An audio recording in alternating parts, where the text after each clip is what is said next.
ეგრეთ წოდებული კანონიერი ქურდის ძმა სასამართლო პროცესზე ამტკიცებდა, რომ კრიმინალურ ავტორიტეტებთან კავშირი არასდროს ჰქონია.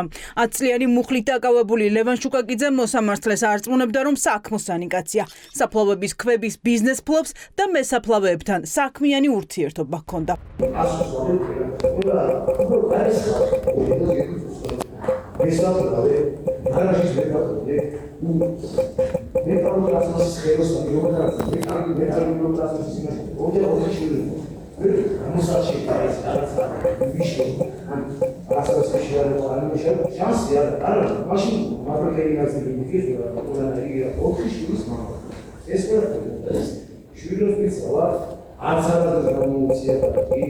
კრიმინალური ავტორიტეტები, მესაფლავეები, მეტალოპლასმასის ხელოსნები და ავტოფარეხის მეპატრონე ქურდულ სამყაროსთან კავშირის ბრალდებით საბრალდებო სკამზე 38 პირი იჯდა. არც ერთი დანაშაულს არ აღიარებდა. იოსებ გოგესაშვილი, მესაფლავე, ამბობდა, რომ წარდგენილი ბრალით გაოგნებული იყო.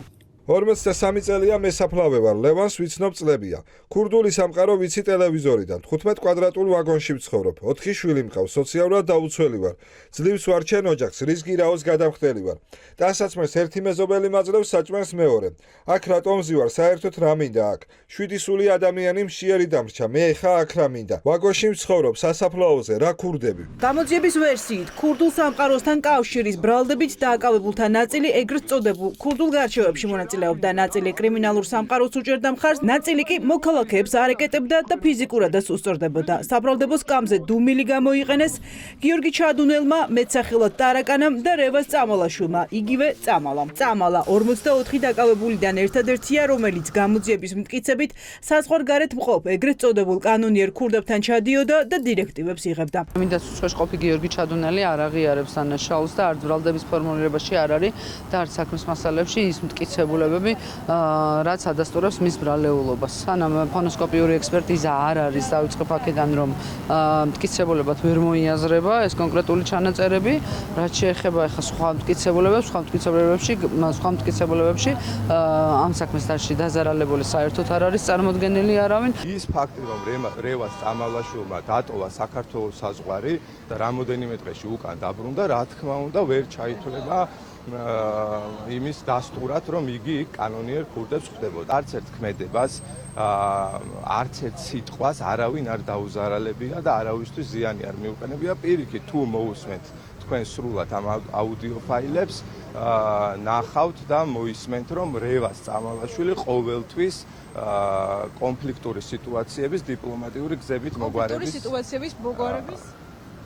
მომხრეა. ქურდული გარჩევები, ეგრეთ წოდებული ქურდული საერთოს განაწილება და სესხების ეპიზოდი. 12 ტომიან საქმეში მოქალაქეთა ძარცვის ამ დრომდე გაუგონარი მეთოდებით რეკეტის ფაქტები დევს. საქმის მასალების მიხედვით ბრალდებულები მოქალაქეებს კრიმინალური ავტორიტეტის ლევან გასიტაშვილის იგივე ბეროზა სახელით სესხებს აღებინებდნენ და ფულს ძალავდნენ. გამოძიებამ საქმე ერთი პოლიციელის პატაკის საფუძველზე გახსნა. სამყაროს წევრობის ბრალდებით დაკავებული პირები იყენებდნენ საკუთარ ქურდულ ავტორიტეტს, უწყობდნენ დაზარალებულებს ქურდულ გარჩევას და სხვადასხვა კომერციული ბანკების, ეგრეთ წოდებული მობაილ ბანკებში უკეთებდნენ სესხებს. რომელი ავტორიტეტი?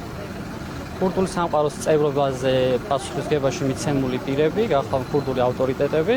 მათ შორის ლევან გასიტაშვილი თუნდაც, რომელიც ყველაზე მოცულობითი ეპიზოდებით არის წარმოდგენილი ჩვენ სისხლის სამართლის საქმეში, ზედმეტსახელად ბეროზა. ცენტრალურმა კრიმინალურმა დეპარტამენტმა საქმე გახსნილად 2 დღის წინ გამოაცხადა. სულხან თამაზაშვილის უწყებაში თქვეს, რომ პასუხისმგებაში 51 პირი მისცეს. მათ შორის ეგრეთ წოდებული კანონიერი ქურდები ლევან მარღია და ნოდარ შუკაკიძე. ძალოვანი უწყება ფარული საგამოძიებო მოქმედებების შედეგად მოპოვებული მტკიცებულებებით ამბობდა, რომ მარღია და შუკაკიძე იყვნენ მთავარი ფიგურანტები, ვინც ჯგუფის დანაშაულებრივ საქმიანობაზე გადაწყვეტილებას იღებდა.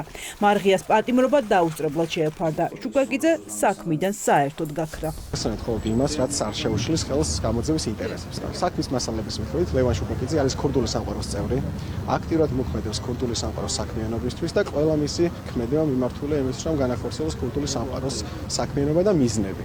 შესაბამისად, მისიის განმარტებები უფრო ემსახურებოდა პასუხისმგებლობის თავიანთ აცილების მცდელობას და არა იმას, რომ სიმართლე დაედგინათ საქმეზე. ნოდარ შუკაკიძე არც ერთ სისხლის სამართლის საქმესთან არ არის კავშირში. არ ჩაუდენია დანაშაული, არ არის დანაშაურებული ფაქტი განხორციელებული ნოდარ შუკაკიძის მიერ და შესაბამისად ვერც ერთ შემთხვევაში იგი ვერ დაუკავშირდებოდა სისხლის სამართლის საქმეს. სახელი და გვარი ახსენეს, დაასახელეს როგორც ეგრეთ წოდებული კანონიერი ქურდი და მეორე დღეს საქმიდან გაქრა. ბრალი აღარ წარუდგინეს. რაშია? მეთქვით, თუ კი ვინმე სადღაც კონკრეტული სახელი და გვარი გააჟღერა, ეს აუცილებლად უნდა იყოს ნოდარ შუკაკიძე და ის ნოდარ შუკაკიძე, რომელიც თქვენ გინდათ, რომ იყოს ბრალდებული. უაგვარა ბატონმა ნოდარმა შუკაკიძე, რა უნდა მოეგვარებინა? ჩააწყო და მხოლოდ მისი ძმა დაეწირა. მსგავსი რამ, უყურეთ, არის მხოლოდ შეიძლება იყოს თქვენი სურვილი. არაფერი ნოდარ შუკაკიძეს არ მოუგვარებია და მეტიც მას არაფერი მოსაგვარებელი არ ქონდა. 54 ბრალდებული საქმის არსებით განხილვებამდე მოსამართლეებმა ციხეში გაუშვეს. ბრალის დამტკიცების შემთხვევაში დაკავებულებს, მათ შორის მსჯავრდებულებს და ეგრეთ წოდებულ კანონიერ ქურდს მარღია 10 წლამდე პატიმრობა ემუქრებათ.